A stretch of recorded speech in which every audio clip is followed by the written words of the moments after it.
Good morning, good afternoon, good evening to you from wherever you're joining us today. We're excited to have you on day 2 of the Innovations in International Philanthropy Symposium. My name is Mosun Layode, and I'm the Executive Director at the African Philanthropy Forum, based in Nigeria, but operating across the African continent.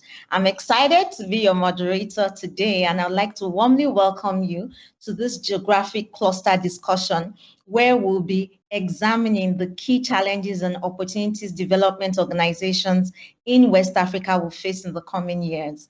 This is designed to be an engaging and interactive session. We want us to network, but ahead of networking, we're kicking off the session with a conversation with a sector leader in this region. And today I have with me a dynamic lady who is a leader in the development space, not only in West Africa, but across the continent. I'd like to warmly welcome Osayi Alile, the CEO of ACT Foundation. Welcome, Osayi. Thank you so much, Mosun. I'm so excited to be here today. Great, great, great. And I should let you know, Osayi and I are not just development partners, we're also friends. So we're looking forward to having an exciting conversation with you all today. So Osayi, give us a little bit of an intro of what ACT Foundation is. Thank you again, Mosun. Aspire Coronation Trust Foundation, which we call ACT Foundation, is a grant-making organization.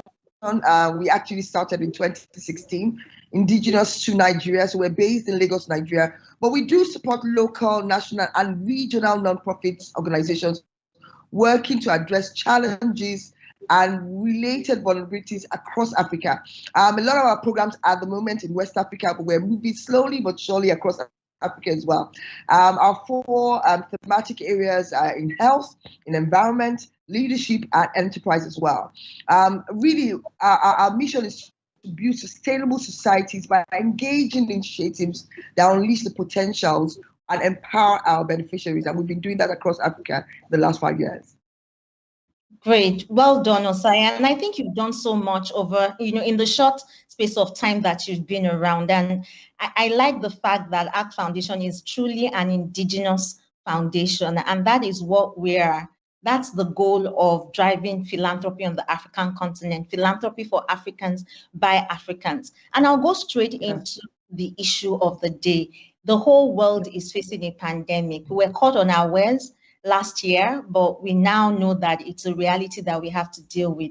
And you are a co-administrator at the Coalition Against COVID-19, which we call CACOVID in Nigeria, and it is a private sector task force in partnership with the federal government and the Nigerian Center for Disease Control, the World Health Organization, and the goal is to combat coronavirus. So what would you say has been the most significant impact of COVID-19 on the West African region? I mean, Mosun, you're so right. I mean, this is COVID-19, the pandemic shook the entire world. It wasn't just based on a particular region or place, and it virtually changed everything. And we are all living in the changed world today. And that's why really when we talk about the impact, we're also talking about flexibility. Flexibility is key, especially at this time. With us, it has left a lot of organizations, especially nonprofits, fighting for their survival, alongside also a lot of uncertainty in what we do and how we do things. And over the years, I mean, we've been kind of steadily growing and pushing things to a certain level. And when the pandemic hit, or COVID-19 hit in West Africa, we not only started to think, okay, what do we do next? But a lot of uncertainty came and a lot of negative thoughts as well. But we also started to think, how do we survive and thrive in a period like this, but also looking inwards to see what we can do as an organization and as the sector, especially as Africans.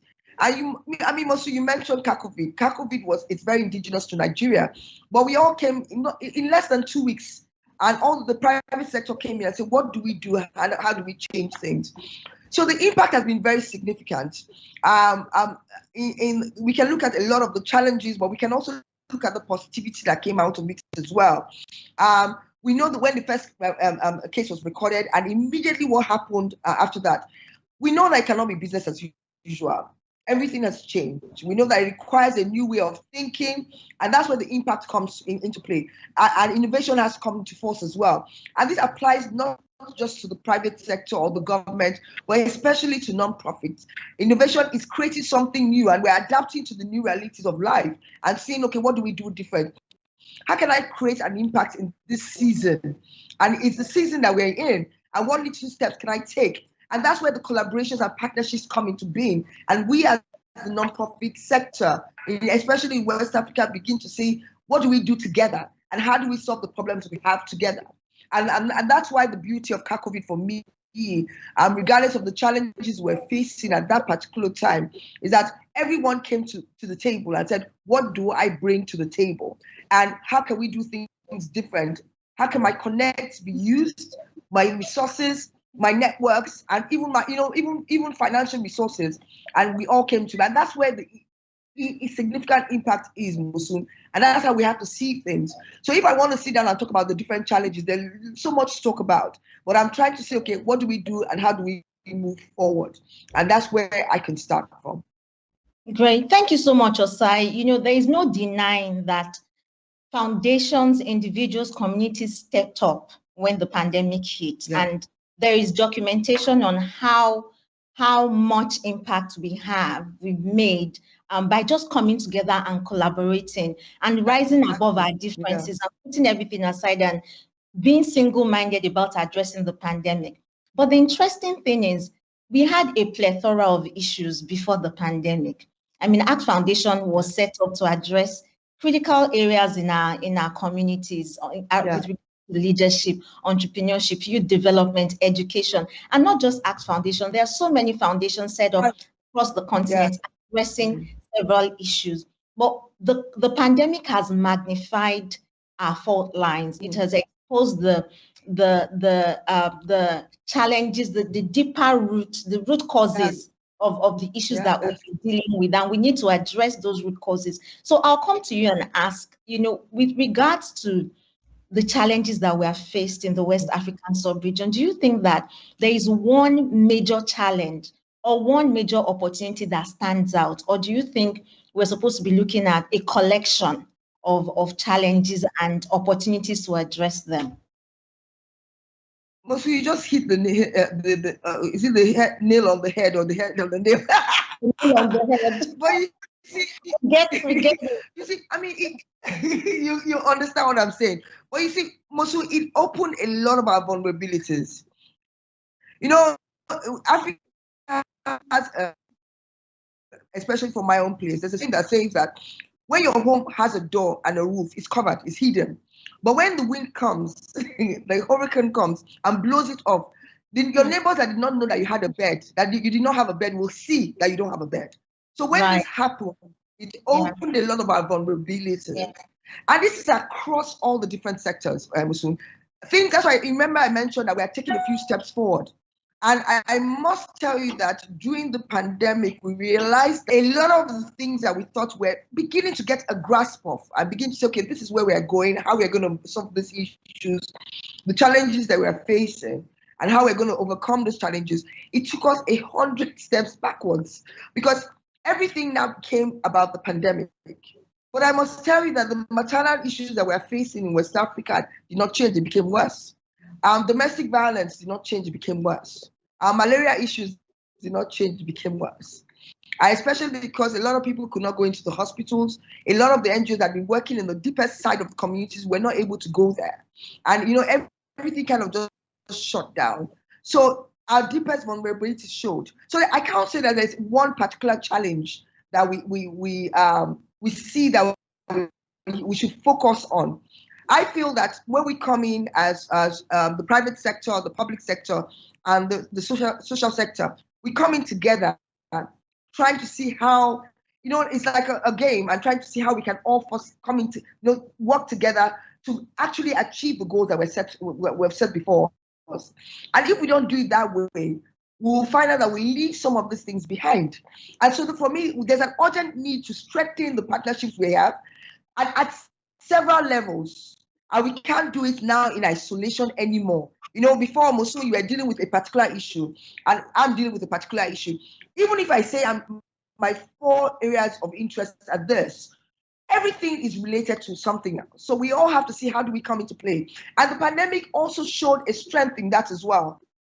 Because on the table, Mosun, when we're dealing with the pandemic, everybody was on the table. All the different private financial institutions that never really will work together. The non-profit organizations that, I mean, we all did things in isolation before. Everyone came to the table. So we know that there's a strength, and we know that it's possible for us to work in that way. So we need to think through that and say, okay, what are the dominant factors that we are addressing now, and how do we come together to partner and to leverage what we have already and to move on to the next level? Thank you so much, Osayi. I think what I always say when we talk about the gains of addressing the pandemic is, how do we sustain this momentum? How do we sustain these partnerships? You know, we came together, we come together for emergencies. We do well when there are emergencies. When there was Ebola, we came together. When there was landslide, we came together. And then we went our separate ways. And then the pandemic, the COVID-19 pandemic hit, we've come together, and, you know, we've been able to sustain these collaborations. And what we would like to see is leveraging these collaborations and scaling what we've done in such a way that we can see the same happen across board. You know, so we're seeing it in health, we're seeing it in education, we're seeing it in the environment. You know, so you're beginning to touch on some of the the next question that I have, which is, who would you say are the actors? Who are the key actors that we need to make progress? You started talking about the private sector. You know, are there others that we should be looking at? You talked about the work of the nonprofits. You know, so how should we approach solving these problems when we look at the entire value chain? Who are the critical stakeholders along the way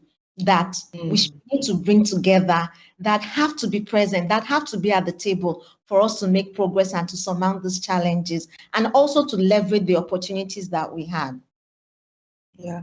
Mosun, gosh, you know, both of us, we love having this conversation, and sometimes it can be very infuriating because we keep on talking about this and wondering, okay, what do we do next? And we've been in section for a while, and you know, it's very frustrating sometimes.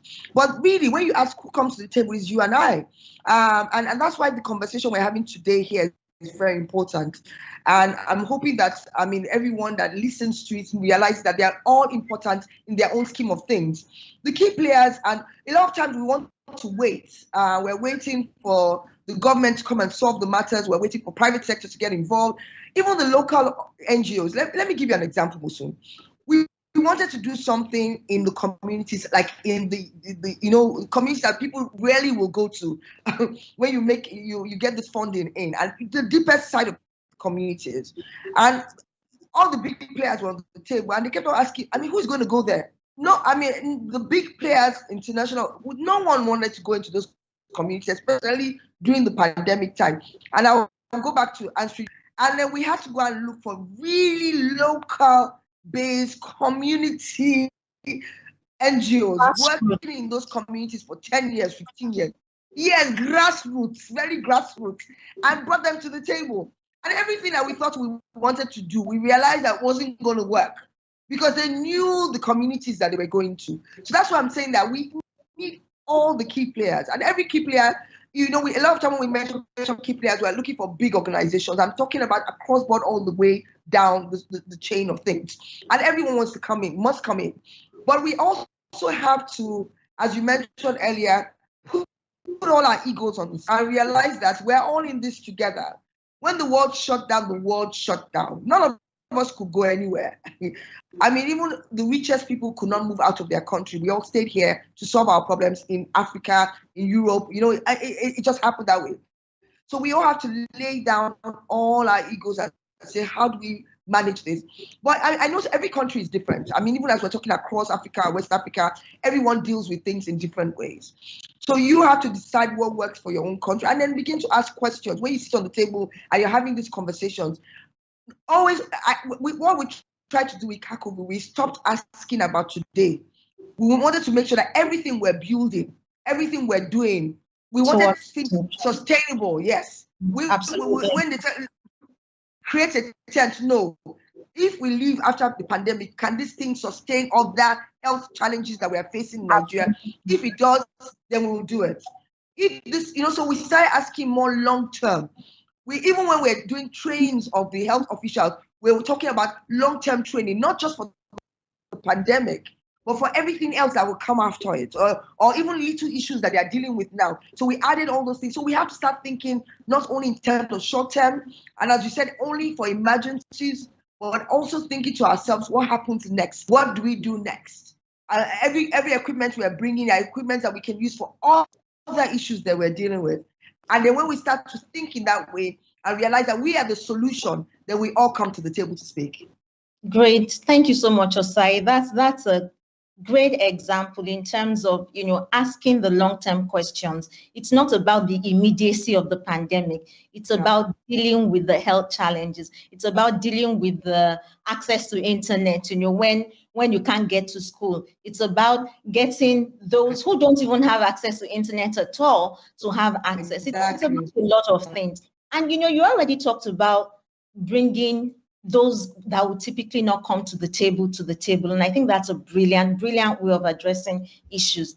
But I want to drill down on funders and philanthropists, because this symposium has a lot of philanthropists and funders and donors, present. And the conversation we're going to have as a follow-up or the discussion we're going to have as a follow-up to this conversation is going to involve donors and founders. What would you say are the specific roles that donors have to play in moving us forward? You already started touching on some when you talked about asking the right questions, bringing the right people to the table. Are there other important roles that funders and donors and philanthropists need to play to ensure that we move forward in this developmental journey? Mosu, I like the last sentence you used, developmental journey. So we know that it's not, it doesn't end at a certain place. It's a journey. We're all in it together. We have to work this race and this journey together. And I must say the funders and investors are so essential, especially at this time, because their voice is the loudest. And when I say the loudest, because they own the space. I mean, when someone is funding a project, or they speak louder compared to the local organizations that they're working with, or as I mentioned, the grassroots organizations that might not be able to get that seat. And we've said it, their voice must ask more pertinent questions.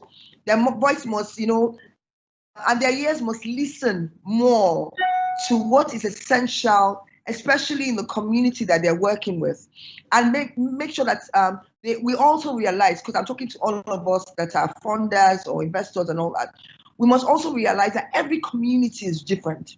Even when you work in West Africa, you go from Nigeria to Ghana, we are all very different. They're all very different. So we have to also be very careful about how we portray that. If this has worked in Nigeria, it's definitely going to work in Ghana. If I founded this particular project in Ghana, so it would definitely work in another community. It doesn't work that way. So all those things, we have to also be very careful about how we, manage those situations as well. Get the right people. And when I gave that example of Kakovid, we're talking about Nigeria funders working in Nigeria, and we still realized that we needed people that understood the local community that we're going to. So those are the things that are pertinent. And also, who is working in the field already? When you're coming into a certain community, there are people that are already there. And asking them the good, the bad, and the ugly. And a lot of the challenges that you face, that they have faced before, you can overcome those challenges as well. But their role is so important. And I feel to myself that a lot of times we kind of lock ourselves to 1 or 2 or 3 things that we should do. And we have given the funding, we're asking questions, and we move on. But I think it must be a more holistic, especially at this time. We must think more in a holistic fashion and realize that every single situation we're dealing with or challenge we're facing, they're all connected one way or the other to each other. And a lot of times I go into a place, I say, I'm dealing with malaria. And then you realize that it's also affecting school issues, it's affecting enterprise, it's affecting this, it's affecting that. And we must also know when to stop and we focus on where we are. But that's where partnerships come into play, Mosun, because you go into a community and you're bringing other people in and say, I'm doing some work here, but you can come in and do this. And that's where partnerships. So I want us as funders and as investors, and I'm addressing every one of us out there, that we must come into a place where we know that we work together as a myriad and we come together to achieve and push the challenges that we see. But we also must be very hands-on to understand that it's a holistic treatment. And we do that. At the end of the day, everyone wins once we are moving in the right direction. Excellent, excellent. And so to build on what you're sharing about partnerships, I know ACT Foundation doesn't work in isolation. You've given examples of COVID. Beyond COVID, can you point to some examples of partnerships that have worked for you and that you've seen work even in other foundations or in other contexts? Mosun, since you are the one giving me, interviewing me, I won't mention your organization. But I'll just quickly talk about you and then move to others. I mean, when we wanted to go out of Nigeria to go to Africa, I knew that African Philanthropy Forum had done this before. Most African, so it was easy for us to work with you because there are a lot of countries that we couldn't go ourselves. And so that's what it really is. When you see, a lot of times we want to, make sure that our footprint is everywhere, but you can put your footprint with other organizations as well. And I'll give you an example. We have a project that we're running in Nigeria at the moment, and we started off in the southeast of Nigeria, and they wanted to do this project themselves. We could do this, we can do this, we can do this, and it's we started off talking about malaria, and then we realized in the community that we had an issue with people with malaria and eye issues. I don't know how it connected, but it did. And so we started asking questions. We found 2 other organizations, come and work with this organization. And they've been doing this for 5 years now.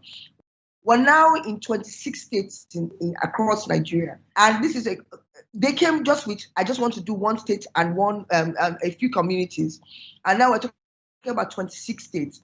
And that's where partnerships come into bear, where you know what your weakness is. And we as organizations must realize that you cannot do it all. You must have weaknesses. And then you find another organization that comes in to help you. And you find out that you fly faster. Mosu, I mean, when I talk about going to Africa, everybody's, but I'm flying on your wings, flying on other organizations. I have Life Bank as well in Kenya. So we're flying with other organizations and partnering. And then the strength of who we are as philanthropists or as funders, as an indigenous organization, also bears witness to other organizations as well. So we all learn from each other, we lean on each other, and we move to the next level. I mean, partnerships, so if I talk about partnerships, I won't stop. I cannot survive without partnerships, gaining new skills, boosting my capacity, providing financial stabilities with other organizations. And that's the joy of working with other people. Absolutely. Excellent. Partnerships is one of the, I would say, currencies that fuel development work. I totally agree with you. I'm mindful of time, and I know that we need to go to the larger group for discussion. So I'll ask my final question, and it is 2 in 1. The first is, how can we get donors and investors to move from talk to action, the way ACT Foundation moves or has moved from talk to action? And what would you say your final call to action is?